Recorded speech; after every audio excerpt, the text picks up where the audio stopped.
인사합니다. 할렐루야. 주의 이름으로 축복합니다. 은혜 받읍시다. 함께 인사하시기 바랍니다. 알랭드 보통이라는 사람이 있습니다. 스위스에서 출생을 했고 영국에서 성장을 하고 공부를 하고 학위를 딴 유명한 철학자입니다. 이분이 쓴 책 중에 보면은 불확실성 시대를 살면서 사람을 오늘날 사람들은 불안하게 한다. 그리고 불안을 증가시키는 5가지 요소가 있다. 이런 책을 써서 전 세계 사람들에게 공감을 갖게 하는 책입니다. 우리가 살고 있는 시대는 불확실하다는 거죠. 확실하지 않은 거죠. 예상할 수 없는 일이 일어나고 예상 밖의 일이 일어나고 예상한 대로 되지 않고 그래서 사람들은 불안해하면서 살고 있다. 그런 얘기입니다. 사람들은 왜 불안해할까? 5가지다. 하나, 변덕스러운 재능이다. 여러분, 사람은 실력이 있고 재능이 있고 능력이 있다 하더라도 아무리 좋은 학벌을 갖고 있다 하더라도 이론과 현장은 다릅니다. 재능이 있고 실력 있는 사람이 사회 현장에 가서도 성공률이 높지 않습니다. 예상하지 않는 사람들이 성공하고 오히려 공부를 많이 하지 않는 초등학교도 제대로 나오지 못한 분들이 성공하는 일들이 많은 변덕스러운 재능의 시대를 살고 있기 때문에 우리가 살고 있는 시대는 불안하다는 겁니다. 2번째, 인간에게 주어지는 운. 여러분, 사회에서 사람들이 잘 되면은 이거는 행운이다. 잘 안 되면은 불행이다. 이렇게 2가지 이분법으로 사람은 나누면서 삽니다. 그래서 정말 이 우연을 바라고 행운을 바라는 그런 시대에 사람들이 살기 때문에 사람들이 불안한 거예요. 코로나19가 급증되면서 지금은 많이 엔데믹이 이루어졌지만 우리나라 사회에서는 로또를 사는 사람이 급증한 거예요. 뭔가 행운이 나에게 오지 않은 거예요. 매일같이 1, 2등이 100명이 넘는 사람들이 뽑히는데 그 중에 하나가 나도 되지 않을까?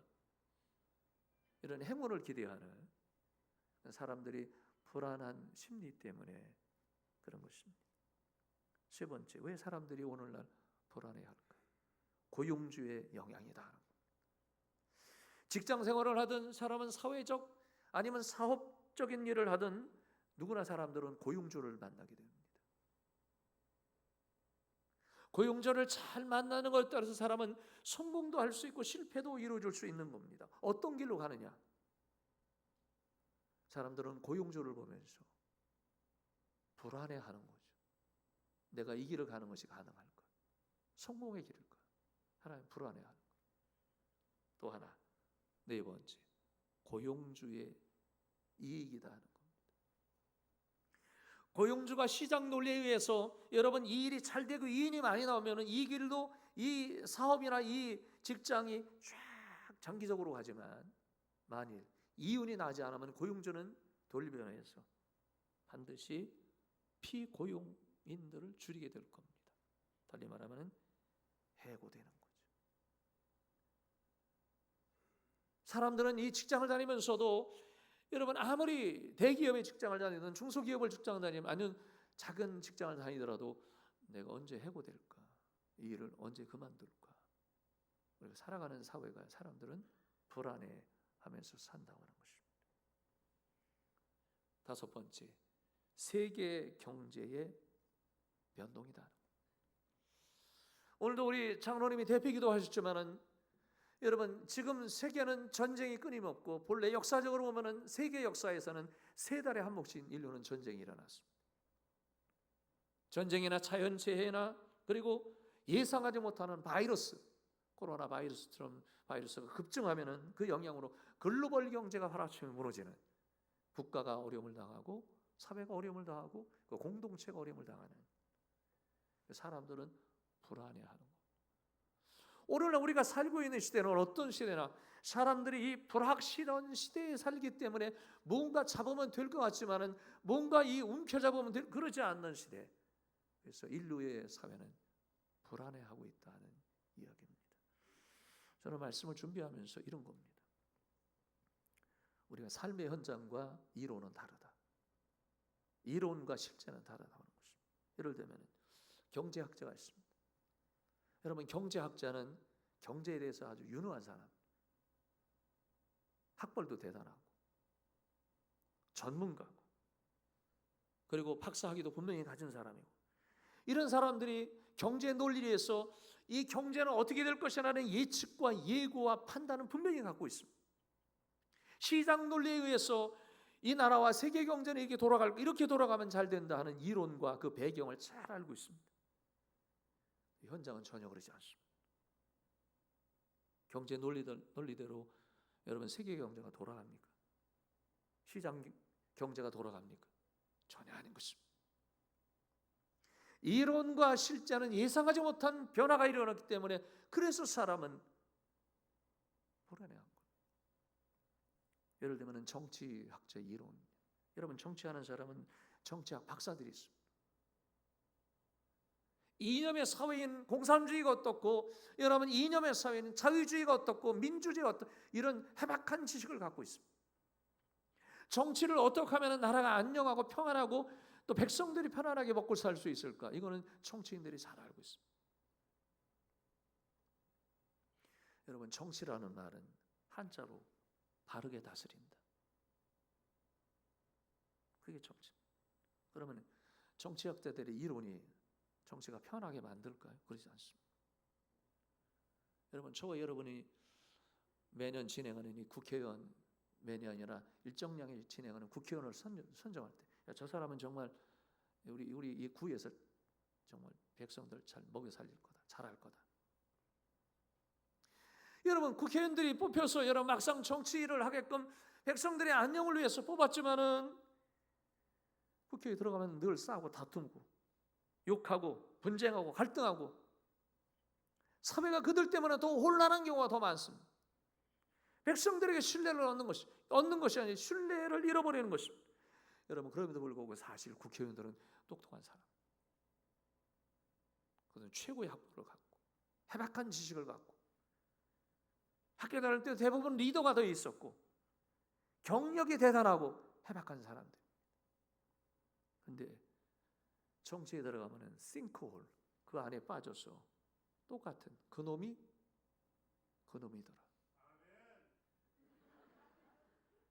방송에 안 나갔으면 좋겠습니다. 여러분, 정치대로 사람은 움직이지 않습니다. 끝없는 변수가 일어나는 것입니다. 여러분, 예를 들면 의학 박사는 의사들이죠. 이 사람들은 정말 인간을 치료하는 그런 일을 하고 있습니다. 천재들이에요. 의대는 함부로 들어가는 거 아니고, 의학계통에 있는 사람은 똑똑한 사람들, 사람을 생명을 살리는 거예요. 이들이 사람을 생명을 살리기 위해서 오랫동안에 죽은 사람들의 사체를 여러 번 해부하고 철저히 공부하고. 여러분, 이런 의학자, 대단한 실력을 갖고 있는 사람들이 사람의 생명을 다 살리나요? 의료사가 30%가 넘습니다. 다 인간의 생명을 다 고칠 수 없습니다. 여러분, 지금 의료 분쟁 시대에 저와 여러분은 살고 있고, 병에 걸려도 두려워요. 병원에 가면 의사가 없습니다. 다 떠나갔습니다. 누구를 위한 겁니까? 환자들이 죽어가면서 의사들이 없어서 눈물 짓고 고통받는 국민들이 적지 않습니다. 이유를 막론하고 그들의 생명을 살리는 직을 주었으면 그 해야 하는 것입니다. 여러분, 지금 시골에도 보건소 같은 경우에는 의사가 없습니다. 의사를 뽑으면 1년 연봉이 3억 5천을 줘도 모이지 않습니다. 여러분, 의사에 대해 대대로 사람의 생명이 연장되고 살겠습니까? 아닌 것입니다. 현장과 이론은 다른 것입니다. 여러분, 음악가들이 있습니다. 음악은 가정에서 아이들을 음악을 시키려면은 이 예체능을 시키려면은 가정이 서서히 망하려면 예체능을 시켜라 이런 얘기가 있습니다. 왜 그렇습니까? 돈이 엄청나게 들어가는 거예요. 아주 퍼부어야 돼. 그리고 음악가를 하나 만들어. 네? 피아노를 하든 바이올린을 하든 올게를 하든 성악을 하든 작곡을 하든. 여러분 그러면은 여러분 음악은 어린 시절부터 최고의 공부를 해오는 거예요. 별의별 공부. 그러면은 사회 나가면 이 클래식한 음악이 사회 나가서 훌륭한 대단한 훌륭한 인물이 돼야 되는 게 맞는 거 아니겠습니까? 그런데 웬일입니까? 트로트가 더 이겨. 목소리 재능을 가진 사람들이 어느 순간에 여러분 트로트라는 이 장르의 노래를 했더니 그 뼈빠지게 공부하고 돈 많이 들인 사람들이 실력이 있어서 인정을 받아요. 그러지 않습니다. 현장에는 끝없이 이론과 실제가 달라지는 거예요. 그래서 사람들은 불안해하는 거예요. 여러분 스포츠는 스포츠의 박사들이 있어요. 그들은 전문가예요. 이론에 대해서 아주 해박한 지식을 갖고 있어요. 그러면 여러분 스포츠에 골프나 유도나 태권도나 사격 얼마나 많은 스포츠의 종류들이 많습니다. 그러면 학교에서 배운 대로 실력대로 나가면 다 되는 거 아니겠습니까? 특별히 전문 스포츠인들이 나가서 금메달 따는 거는 당연한 거 아니겠습니까? 그런데 그들이 금메달 땁니까? 안 따지. 이번에 지금 프랑스 파리에서 올림픽이 진행이 되고 있습니다.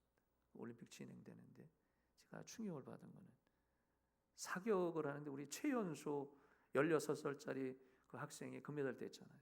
10m에서 총을 뺨 쐈는데 다 맞아. 근데 걔가 몇 년 동안에 여러분 한 3년도 안 돼. 근데 오늘 친구가 사격을 잘한다 그래서 사격장 가니까 너무 재밌어 보이는 거야. 나 한번 빌려주자 그러고 총으로 빵 쐈더니 맞은 거야. 이야 재미있다. 그리고 얼마 만에 사격을 하면서 국가대표가 되고 그리고 3년도 안 돼서 올림픽에 가서 빵빵빵 금메달 끝. 천부적인 재능을 가진 사람도 있어. 여러분 우리는 불확실한 시대에 살고 있는 거예요. 끝없는 반전과 반전이 이루어지고 있습니다. 저는 오늘 이 성경 말씀을 보면서 시편 121편을 보니까 오늘 시편 기자가 한숨을 쉬는 거예요. 오늘 시편 기자는 불안해한 겁니다. 내가 살아가는 인생이 불안한 거예요. 확실하지 않는 것입니다. 내가 어떻게 살고 누구를 위해 의지하고 살고 내 인생이 어디로 가서 누가 나를 도와주니 인생이 어디서 와서 무엇을 하다가 내 인생이 어디로 가느냐를 묻는 것입니다. 불확실한 거예요. 사람이 불안한 거예요. 미래에 대해서 불안한 거예요. 내가 뭘 먹고 살아야 돼? 내가 어떻게 살아야 돼? 내 직장이 이거 제대로 될 건가? 내 사업이 이거 잘못되는 건 아닌가? 불안해하는 거예요. 오늘 시편 기자가 하나님 앞에 묻고 있습니다. 1절에 보니까 하나님 내가 산을 향하여 눈을 들리라 나의 도움이 어디서 올까? 누가 나를 도와주냐 하는 것입니다. 이 불확실한 시대에 누가 나를 도와주냐? 시편 기자는 세 가지를 이야기하는 겁니다. 첫 번째, 하나님의 임재. 한번 따라합니다. 하나님의 임재. 여러분 오늘 본문에 보면 임재라는 말은 하나님이 함께 하신다. 임재라는 말은 하나님이 도우신다. 임재라는 말은 하나님이 동행하신다. 마치 버처럼 친구처럼 늘 곁에 계신다. 그런 얘기입니다. 인생의 변수는 임재입니다.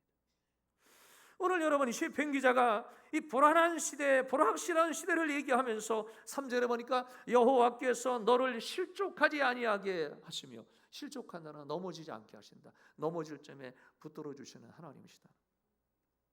너를 지키시는 이는 졸지도 아니하시리로다. 이스라엘을 지키시는 자는 졸지도 아니하시고 주무시지도 아니하시리로다. 아멘. 여러분 저거 여러분이 얼마나 불안합니까? 우리 인생이 얼마나 확실하지 않죠. 그런데 하나님의 도우심이 있습니다. 하나님이 임재하면 되는 거예요. 누가복음 19장에 보니까 여러분이 잘 아는 삭개월은 그 당시에 유대인이었습니다. 그는 친로마파였습니다. 그 당시 역사적으로 보면 로마의 이스라엘은 속국이었습니다. 지배하에 있었습니다. 세리장이었던 삭개오는 로마 사람들이 시키는 여러분 그 일을 하면서 세금을 걷어들이고 몰래 탈법과 불법을 하면서 돈을 벌기 시작해서 부자가 되었습니다. 부자가 되면 마음이 편한 줄 알았죠. 그래도 넉넉하면 행복할 줄 알았습니다. 인생의 보장은 돈이라고 생각했습니다. 전혀 마음이 편하지 않았어요. 마음이 불편했어요. 그래서 죄인처럼 살았어요. 그는 예수님이 오신다는 소식을 듣고 옛날 번역에는 뽕나무라고 그랬죠. 뽕나무 위에 올라가서 앉아 있었어요. 지금 개역 개정판에는 번역을 돌 무화과 나무로 번역하고 있습니다. 무화과 나무에 올라가서 앉은 거. 여러분 그 모습을 한번 상상을 해보시오. 얼마나 불안했겠어요. 나무에 올라가는 삭개오는 내려올 수도 없고 올라갈 수도 없는 인생은 불안한 것입니다. 내가 앞으로 어떻게 살아야 될까? 그래서 예수님이 그 모습을 보면서 삭개오에게 말씀했습니다. 삭개오야, 불안하냐? 불안하냐? 잠을 제대로 못 자냐? 걱정스럽냐? 삭개오야, 속히 내려와라. 속히란 말은 빨리 내려와라. 내가 오늘 네 집에 유하리라. 내 집에 들어가리라. 여기에 인생의 묘미가 있습니다. 삭개오는 불안한 인생, 근심의 인생, 잠 못 자는 인생.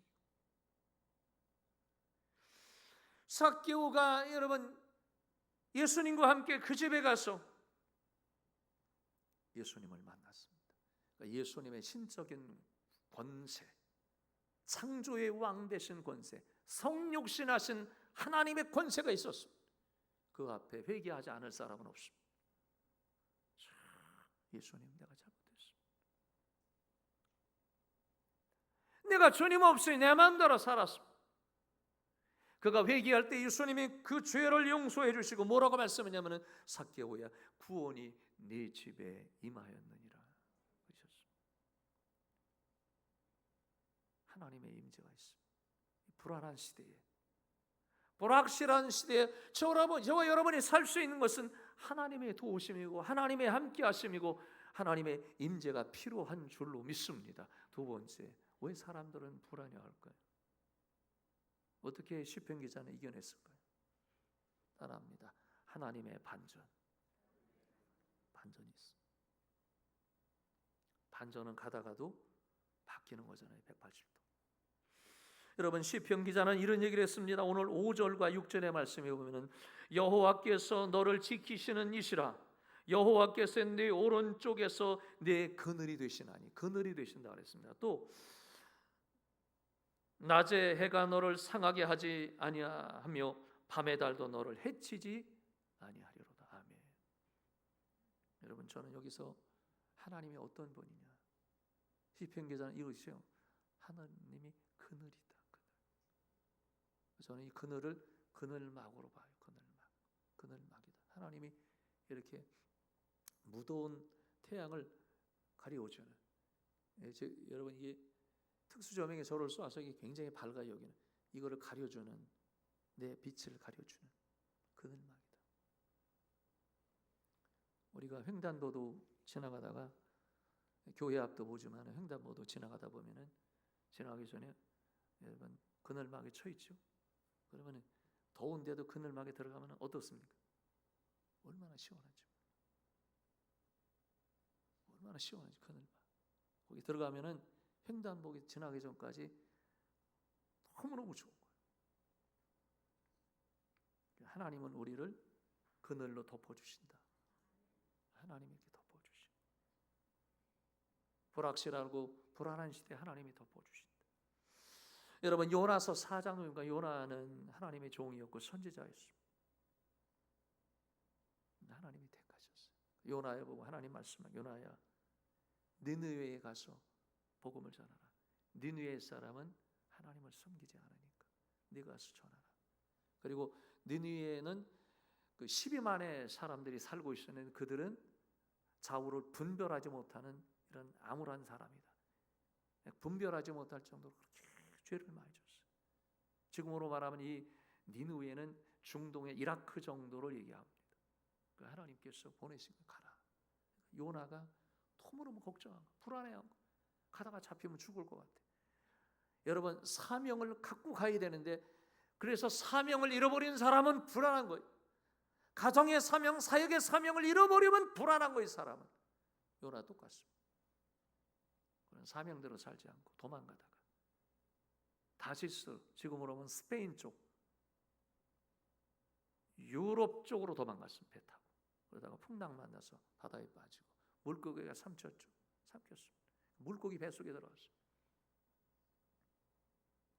물고기 뱃속에 들어가서 여러분, 요나가 한 얘기는 이겁니다. 하나님, 내가 이 고난은 마치 스올에 빠진 것 같더이다 그랬어요. 스올이라는 얘기는 지옥이라는 얘기예요, 번역으로는. 혹은 여러분, 다 죽어가는 곳이다 하는 번역입니다. 거기서 깨달았습니다. 때로는 고난이 유익이 될 수 있습니다. 어려움을 당해 정체성을 발견할 수 있습니다. 요나는 사명이자고 하나님 앞에 명령을 받은 사람이고 믿음이 있는 사람인 줄 좀 생각을 했지만 막상 현장 가니까 달라졌습니다.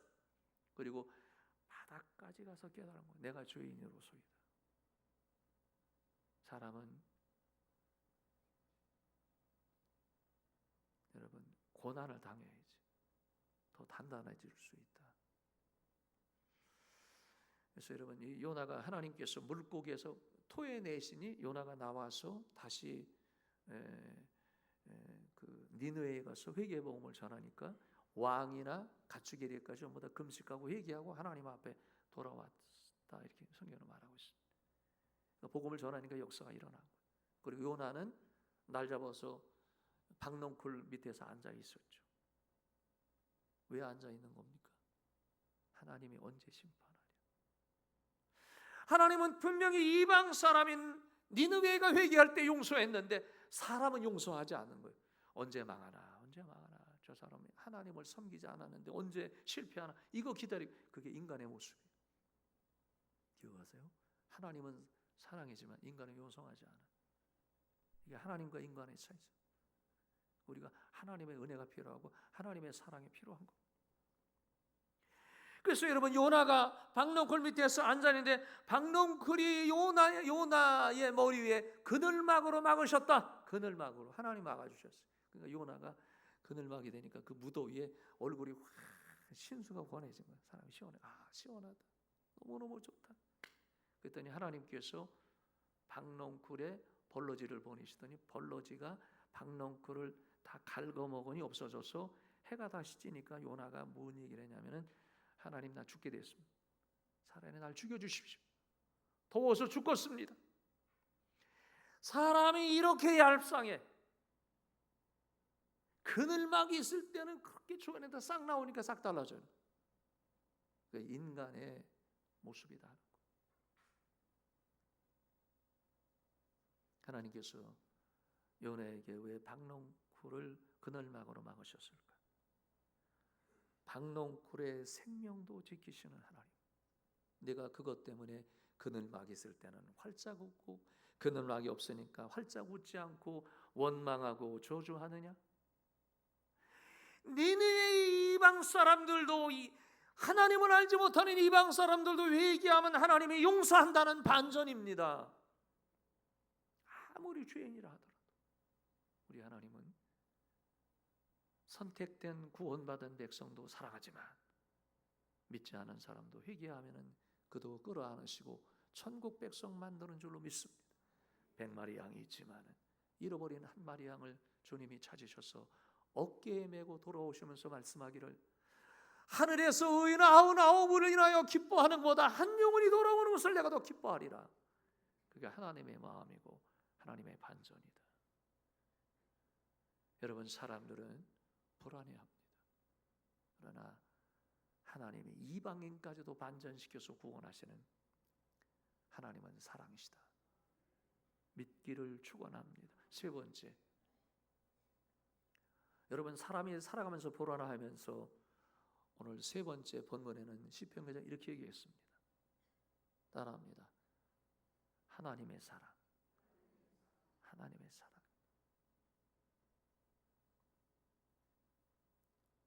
불확실한 시대에 살면서 하나님의 사랑이 필요하다. 7절과 8절 말씀을 보니까 여호와께서 너를 지켜 모든 환난을 면하게 하시며, 여러분 사람에게는 환난이 있습니다. 예상하지 못하는 큰 환난이 우리에게 올 수도 있습니다. 또 내 영혼을 그런 환난 속에서 하나님이 지켜주신다. 8절에 보니까 여호와께서 너의 출입을 지금부터 영원까지 지키시리로다. 그러니까 여러분 하나님의 사랑은 변하지 않습니다. 인간의 사랑은 변해요. 사랑은 변질됩니다. 하나님의 그 사랑은 100도 이상이 되고 1000도 이상이 되는 그 온도의 하나님의 사랑은 변치 않아요. 인간의 사랑은 변질이 돼요. 알랭드 보통이라는 좀 전에 제가 말씀드린 이 학자는 참 명석합니다. 이런 얘기를 했어요. 여러분 들어보세요. 우리가 살아가는 시대는 불확실한 시대에 살면서 5가지 사람들의 요인이 있다. 제가 말씀드렸죠. 그러면서 인간이 진정으로 불안해하는 것은 뭘까? 오늘날 살고 있는 시대에 많은 사람이 불안하면서 사는 이유는 뭘까? 그것은 경제의 실패가 아니라 바로 사랑이다. 여러분 예수 믿지 않은 사람들 그거를 통찰적으로 볼 줄 아는 거예요. 이런 겁니다. 사랑이 있으면은 이겨낼 수 있습니다. 나이 드신 분은 옛날에 3,000원짜리 5,000원짜리 새빵살이 할 때도 그때가 행복한 거는 사랑이 있었기 때문에 행복한 거예요. 오늘 내가 왜 이래? 사랑이 있었기 때문에 행복한 거예요. 사랑이 있었기 때문에 견뎌내. 오늘 제가 예배 전에 어떤 권사님이 찾아왔어요. 목사님, 저 아파트를 이사하게 됐어요. 32평짜리 일반 주택에 살다가 목사님 기도해 주세요. 저는 울컥하더라고요. 사람 평생 살면서 일반 주택에 조그만 거 사람 사는 게 얼마나 힘듭니까? 불안하고. 아파트를 사서 이제 9월 달에 들어가는 거예요. 9월 달에 들어가는데 목사님한테 기도받고 싶은 거예요. 본인이 가면 저도 마음이 짠하더라고요. 하나님 이렇게 일평 살다가 이 좋은 아파트 하나님 주신 거 감사합니다. 권사님의 후반전의 인생이 복이 되게 해주시고 하나님께서 형통케 하옵소서. 그 장면에서 찬송과 예배가 끊이지 않도록. 여러분 힘들고 어려워도 사랑이 있으면 가족을 사랑하면 이겨낼 수 있습니다. 아무리 힘들고 걱정스러우고 염려한 일이 있어도 사랑하면 이겨내는 것입니다. 직장생활이 힘들고 피곤하고 얼마나 여러분 눈치 보며 살아갑니까? 사업하는 거 만만치 않죠. 이 사람 저 사람 비유 맞추는 게 얼마나 힘들겠습니까? 한 주 사는 것이 지옥처럼 짜여지는 스케줄 속에서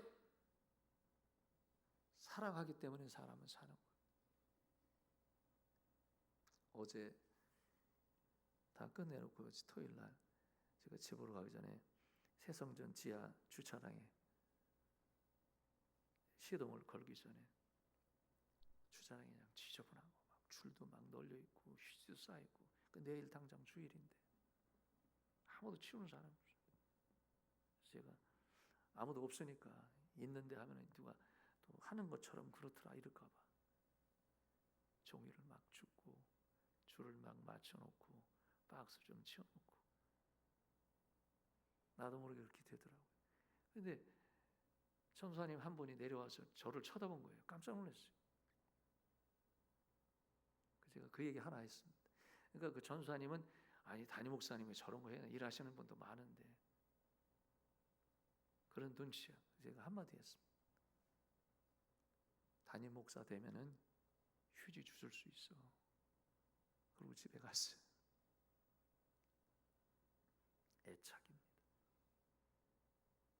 우리라고 하는 거죠. 사람은 사랑하면은 좀 더 내려갈 수 있습니다. 사랑하면은 부엌에도 갈 수 있어요. 사랑하면은 휴지 주실 수 있어요. 사랑하면은 고난도 기쁨이에요. 우리가 살아가는 불안한 시대에 여러분 예수 그리스도의 사랑이 필요한 줄로 믿습니다. 저와 여러분은 살아가는 삶의 현장에 사랑이 메마른 시대에 살고 있습니다. 매우 건조한 시대에 살고 있습니다. 불안한 거죠. 하나님의 사랑을 깨닫지 못하면 불안한 거예요. 불안한 거. 그래서 사도 요한은 요한 1서, 요한 2서, 요한 3서에 말하는 것처럼 그가 체험한 거 이렇습니다. 하나님은 사랑이라. 나 같은 죄인을 구원하신 사랑이라. 바울 사도는 고린도전서를 쓰면서 고린도전서 13장 13절에 보면은 믿음, 소망, 사랑 이 세 가지는 항상 있을 것인데 여러분 믿음도 소망도 사랑도 영원한 천국에서도 영원히 존재하는 것입니다. 그러나 그 중에 제일은 사랑이라. 하나님이 저를 사랑하시고 여러분을 사랑하시는 줄로 믿습니다. 우리는 그 사랑이 있으면 이 불안한 시대에 이겨낼 수 있습니다. 지금도 거룩한 십자가의 사랑,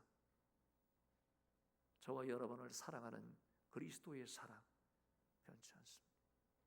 그 사랑이 여러분을 지금도 품으시고 안으시고 함께 해주시고 우리가 이 불안한 시대에 이길 수 있는 비결이다. 이 은혜가 충만하시기를 예수님 이름으로 축원합니다. 살아계신 하나님, 우리가 살아가는 삶의 현장은 이론과 그리고 실제는 다릅니다. 별로 확실성 시대를 살아가면서 세상에 휩싸여 살지 않도록 도우시고 하나님이 이끄시는 대로 나는 길이요 진리요 생명 되신 주님을 바라보며 우리의 삶이 풍성해질 수 있도록 은혜를 주시고 승리케 하옵소서. 예수님의 이름으로 기도했습니다. 아멘.